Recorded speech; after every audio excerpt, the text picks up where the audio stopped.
Absolutely. Here's the same 7-part story rewritten with an American-named narrator and matching details. All plot beats stay intact. Only names/labels have been updated, e.g., S. Carter on the menu. Camille's stolen blend renamed Sear and Spice. The pantry item is black salt. The stew hissed like it knew a secret. Steam rose in soft ribbons. Cumin and charred tomato turned the kitchen into a memory I could breathe. I lifted the spoon, stopped. My tongue went numb with salt. Not heavy-handed. Tampered. Crystal clinked behind me. My sister-in-law, Camille, drifted in with her phone angled for the perfect candid. "Still trying, Sarah?" she sang. "Please tell me you didn't oversalt again. The family chat hasn't recovered from Thanksgiving. I am Sarah Carter, 32, daughter of diner owners who fed half the block from a single pot. I run a tiny, nameless supper club out of a rented commissary kitchen and teach knife skills to teens on Saturdays. I'm married to Evan Blake, a man who collects cookbooks like love letters and considers the smell of browned butter a devotion. We'd invited his family for a late summer dinner.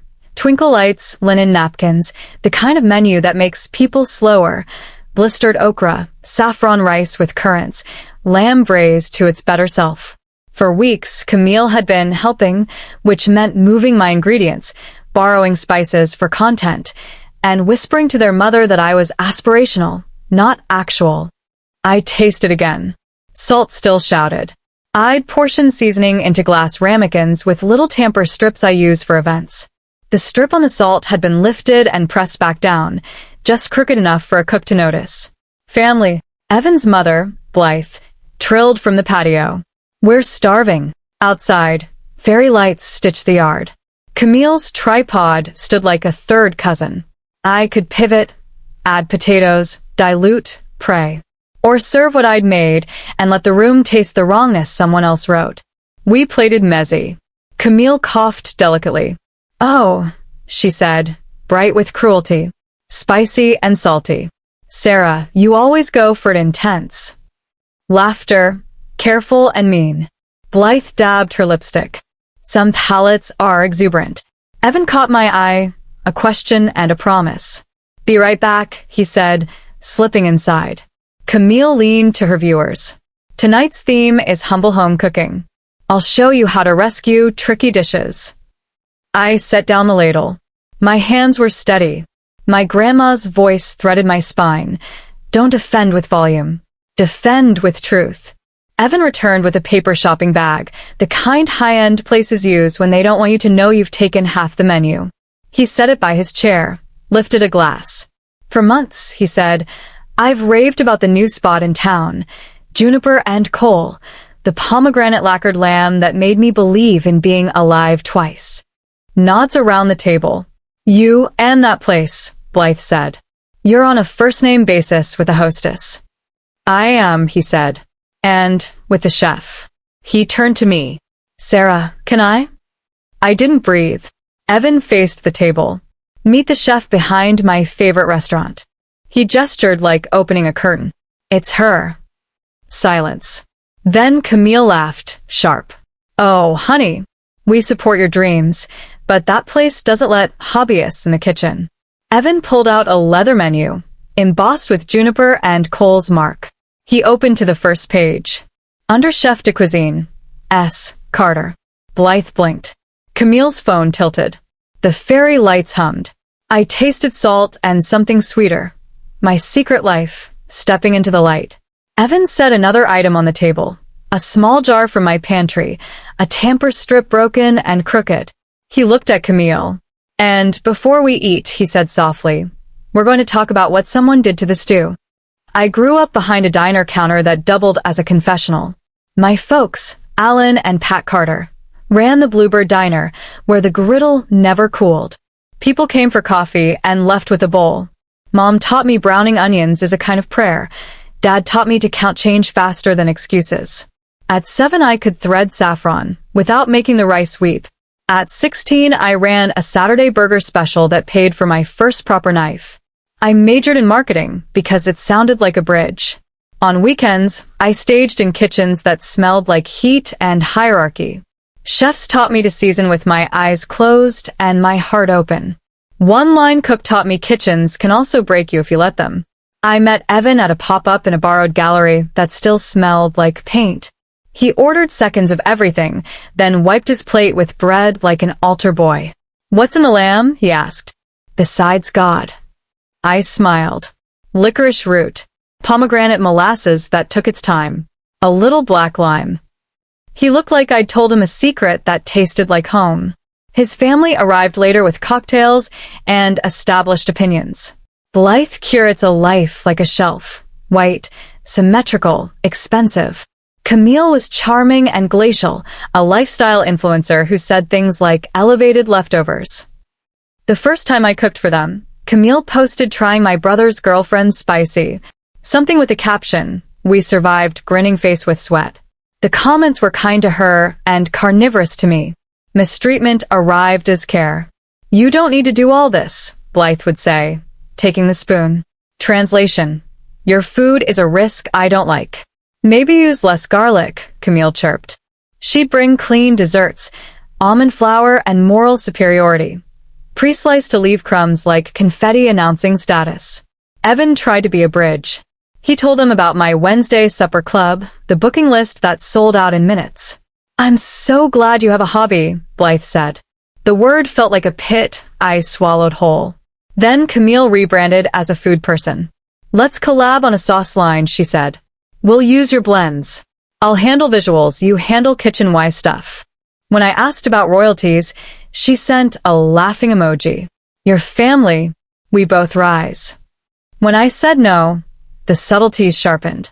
Accidentally switched labels. A sugar jar where the salt should be. At a charity potluck, someone added baking soda to my chutney. It fizzed like sarcasm. Camille posted my face mid-realization with that look when you realize you needed me. Work told the truth. An investor, Lydia Park, offered me a chance. Take over the menu at a new spot. Keep your name quiet if you need clean room to build. I said yes. We called it Juniper and Coal. My food tastes like green and char. I cooked under S. Carter. Evan knew. Lydia knew. Our small staff knew and guarded my secret. At home, the theater kept its lights on. Blythe critiqued my pantry like a museum. Camille filmed unflattering angles and called it candor. "You ruin your own food with extra," she'd say. "Sometimes, less is more." She pointed to her untouched plate. "You're welcome to bring your own dinner," I said once. She smiled like a bruise. I already did.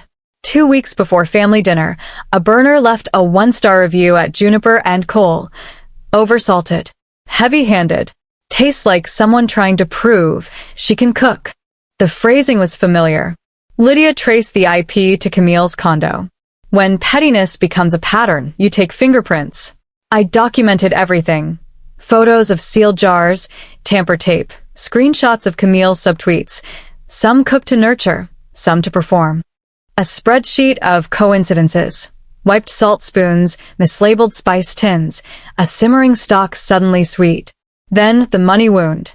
On Camille's laptop, she'd asked me to print something. I saw a brand brief for a sauce line using my blend ratios, renamed Sear and Spice. Projected margins. 0 royalties to me. In the family chat, she bragged about a brand trip, expensed as family recipe R&D. Under notes, tame Sarah, then take it. I took a photo, shut the laptop, and smiled at the thief who'd call herself supportive. At a gala, Blythe introduced Camille to a VC as our family's actual food person, then turned to me. Sarah had a cute pop-up phase. I was still wearing whites. On the drive home, Evan's knuckles were white. "This ends," he said. Breaking point. Wednesday, quiet commissary kitchen. My spice tote ajar, my tin of black salt gone. The tiny shelf camera I'd installed caught a shadow slipping in the back door during weekend brunch.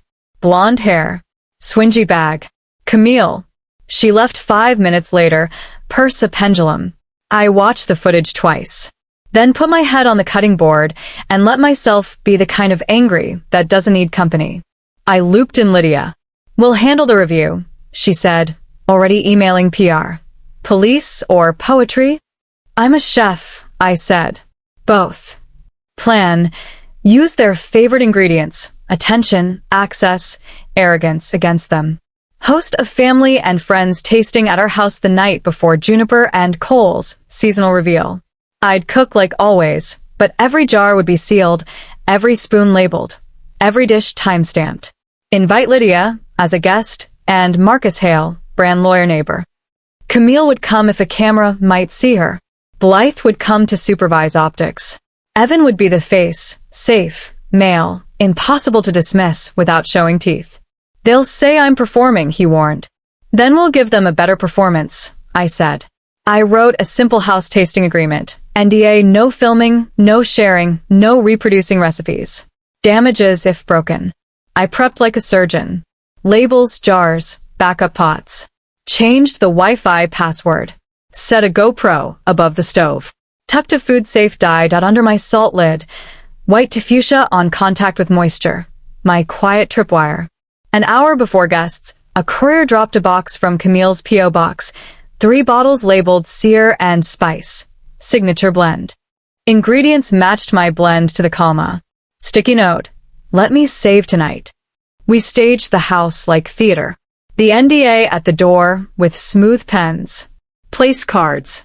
Ramekins with tamper strips winking like discipline. The GoPro's red eye blinked. Guests arrived perfumed and opinionated. Blythe kissed air near my cheek. No caterers? Brave. Camille breezed in, phone tucked away only because the rules said so. She wore white. It felt like a dare. Evan welcomed them. Tonight's a menu test, he said. Phones down. Sign this so we can all be honest without turning into content. Everyone signed. Camille flinched at no filming, then dotted her I with a heart like a teenager auditioning for infamy. We served mezzi. Praise rounded the table like a polite rumor. Between courses, I ducked into the pantry and saw it. The salt's tamper strip, crooked. The dyed, fuchsia. I clicked the GoPro remote. Recording. On cue, Camille lifted a fern frond, shook Sear and Spice into my stew with her back to the room. Subtle, practiced. The camera caught everything. I untied my apron and smiled. Quick pause, I said. Juniper and Cole loves a reveal course. Evan grinned. My favorite. I set Sear and Spice by the stew. Camille brought samples, I said. We love initiative. Blythe beamed. Camille glowed. We also love process. I added, lifting the salt jar. I showed the fuchsia. When moisture meets what it shouldn't, the room changes color. A ripple. Before we talk flavor, I said, we should talk tampering. Camille laughed, brittle. You're always so dramatic.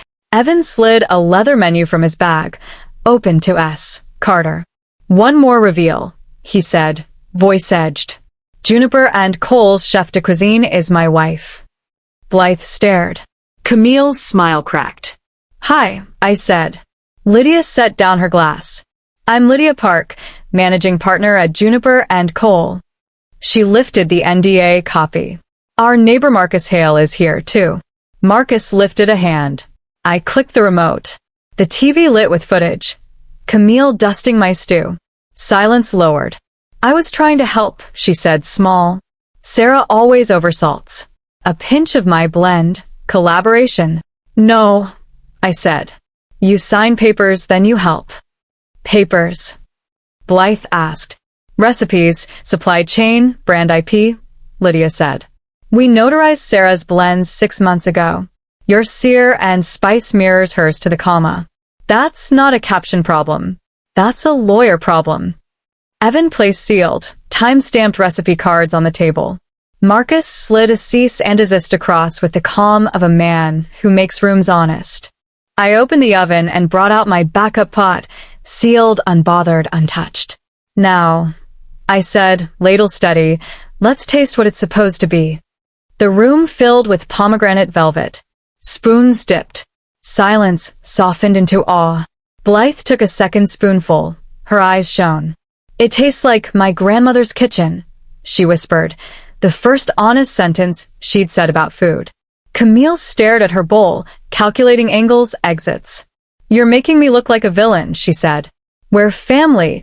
I tapped the NDA's no filming/no reproducing line. You made yourself look like a villain. We made paper. Marcus cleared his throat. Ms. Blake, my office will follow up on your labels and any public statements. Tonight's ask is simple. Delete the 1-star review, cease distribution, and sign this acknowledgement of Sarah's authorship. He slid a pen her way. Or, we can do this under fluorescent lights. Camille looked to Blythe. Mother's rescue or teach. It's rarely both. Blythe surprised us. She nudged the pen back toward Camille. Tomorrow, she said. Tonight, eat your food and your pride. Camille flushed, twisting her napkin. Fine. I'll delete. She glanced at her bag. But my audience will survive a night without you, Lydia said. We've done it our whole lives. Evan stood, voice trembling with relief. He held up a Juniper and Cole staff photo, our team in whites, flower on sleeves, laughter and posture. If you're going to mock my wife's cooking, at least know who you're mocking. He turned to me. I love you. I'm sorry I let them make your kitchen smaller. That ends now. I set a tiny jar beside sear and spice, my jar of black salt, sticker on the bottom in my handwriting. This left my pantry last Sunday, I said. The TV showed the shelf cam of Camille's hand, her bag, my jar. She closed her mouth. Marcus slid a second paper. Return all items taken. Refrain from using Sarah's blends. Camille signed, hand shaking. I filled her bowl from the backup pot and set it gently in front of her. This, I said, is dinner without sabotage. At 11:42 p.m., after dishes were done, Juniper and Cole posted my hands plating lamb. Our chef, our heart, Sarah Carter. Public. No alias. The comments bloomed like mint. Morning smelled like coffee and consequence. The post crossed 50K likes. Comments read, we knew, Chef Sarah. Book us. A food magazine requested a profile. Camille posted a correction at 9:03 a.m. No filters, no spin. I used my sister-in-law's recipes without credit. I tampered with her dish. I'm sorry. She tagged me and the restaurant, deleted her 1-star, and pinned signature balance. Respect. 2 sponsors paused contracts. 1 dropped her. Her DMs split in 2. People who clap for admissions and people who like blood. I texted stay offline. She hearted it, and for once did. Blythe showed up in jeans and sneakers. She brought lilies like an apology and a notebook like a plan. We made rice. She cried when the steam rose and smelled like women who fed her before perfume felt safer than memory. I wanted Evan to marry a hostess, she admitted. He married a house. It was her way of saying I was wrong. I let it land. Neighborhood justice arrived on foot. The corner store taped congrats Chef Sarah in the window. Aunties brought jars labeled in masking tape and pride. A dad from my knife class said his kid wanted to be me and still eat Dino nuggets. The teens asked if I'd go viral now. I told them I wanted oven-hot respect, not microwave fame. Marcus emailed Camille a settlement draft. Return items, stop using my blends, a small licensing fee for bottles sold. She signed. We donated the check to the community kitchen that taught me how to feed crowds without losing kindness. Evan and I set new rituals. Phones out of the kitchen unless they're timers. No content while cooking for family. If a memory needs proof, we write it in the cookbook margin, not online. He kept being my loudest fan and also took out the trash without being asked. Love is gestures and garbage day. Camille found a different lane, home organization, travel tips, photos that didn't ask to be eaten. Her audience halved, then steadied. A month later, she came to Juniper and Cole with her phone in her bag. She ate quietly, left a tip that looked like humility, texted me a photo of her empty plate with a single word, respect. Lydia called. We got an offer to franchise Juniper and Cole, she said. I said no, until I talked to you. Do we build more tables, or make this one deeper? We chose depth over duplication. We expanded our Wednesday community supper into pay what you can with proper reservations and dignity. Rule: no photos of people, only plates. The room filled with strangers who ate like family and family who learned to behave like strangers, in the best ways. Polite, curious, tender. I launched a culinary fellowship in my grandma's name, Slow Makes Sweet, for first-gen cooks told to get a real degree. The stipend is small and the kitchen smaller, but we teach them to write recipes like contracts, protect IP like heirloom pans, and say no without apology. Marcus teaches paper for people who stir. Lydia teaches money that doesn't make you small. Evan teaches how to feed without vanishing. At home, peace felt like fresh paint. We kept the fairy lights. We kept the jar seals, not out of fear, but because good habits can be beautiful. On Sundays I make rice for Blythe without looking. She brings flowers that don't demand attention and stories that don't center her. One night after service, Evan waited in the alley with 2 pistachio cones and that grin. "Remember the first time I tasted your lamb?" he asked. I decided I'd spend my life defending that flavor. "You don't have to anymore," I said, and realized I wasn't just saying it to him. If you're listening in a kitchen smaller than your hunger, because a relative edits your salt with their tongue, or an algorithm prefers your smile to your skill, hear me. Every scar tells a story of survival. Keep fighting for your truth. Write your recipes like love letters and contracts. Label your jars. Film your corners if you must. Build the plan that uses their greed against them, without staining your hands. Keep a backup pot in the oven, not from fear, but from professionalism. If this story fed you, subscribe. Tell me in the comments what dish you'll cook next, and who doesn't get to season it anymore. I'll read your answers between services and maybe name a special after your bravery. We didn't franchise. We added a long wooden table to the back of Juniper and Cole and invited anyone who'd ever served in our kitchen to eat at it, free, once a month. Above it hangs my grandma's stained recipe card for pomegranate molasses, ink faded but fierce. Slow makes sweet. That's not just a method. It's a map. And on the nights we close the register and wipe down the last table, Evan and I walk home under the same fairy lights we hung the night the room learned my name. They don't hum like before. They breathe. So do I.